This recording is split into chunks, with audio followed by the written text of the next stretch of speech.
Her life fit into invisible routines, long shifts, marked hands, and a gaze that asked for nothing beyond respect. And perhaps that is why he returned the next day, and the next, choosing not to say who he was because, for the first time, he didn't need to prove anything to exist. What grew between them had no promises or plans, only the rare calm of being seen without a label. But while she drew closer, believing she knew the whole man, he already carried his first moral decision: to remain incomplete in order to preserve something true. When you see someone hide who they are to be loved for who they seem to be, does that sound like protection or deception? Over time, she began to occupy spaces that were never meant for someone like her, not out of ambition, but because he invited her without realizing the weight each environment carried, and small signs began to slip through. A car that didn't match the simple version he maintained, a last name avoided, conversations cut short when she approached, and still she remained the same, without invasive questions, without demands, trusting that his silence had honest limits.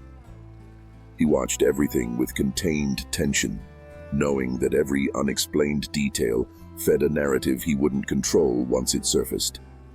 But he chose to stay silent because revealing everything would mean changing the way she looked at him. And losing that simple love felt more terrifying than sustaining a lie that asked for nothing in return.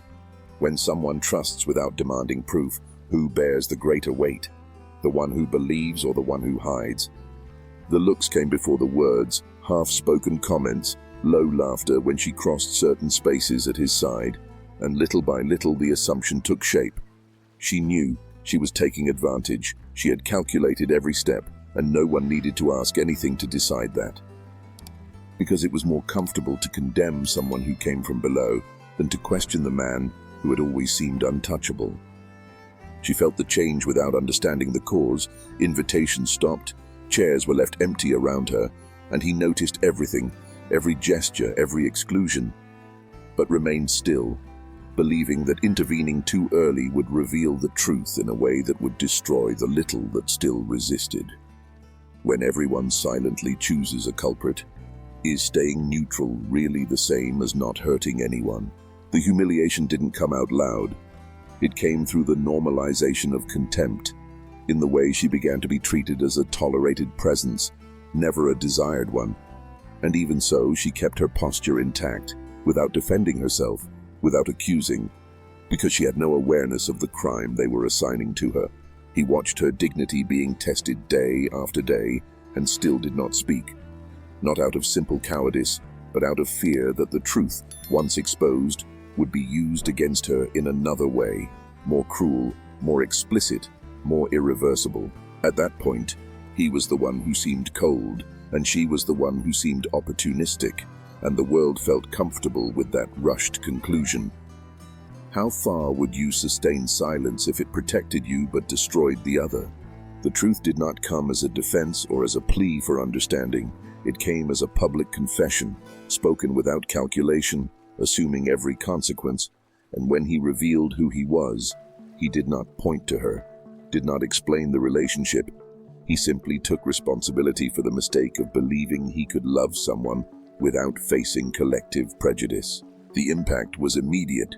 Alliances collapsed, gazes turned away, and judgment changed sides, too late to erase what they had already done to her, who finally understood that she had been condemned not for interest, but for having loved honestly someone the world preferred to keep distant from her. Love was not resolved there, but dignity was restored in the only place where it should never have been attacked, in front of everyone.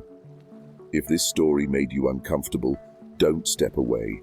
Subscribe to continue witnessing moral choices that do not ask for applause, only courage, because as it is written, do not judge according to appearance, but judge with righteous judgment. John 7:24.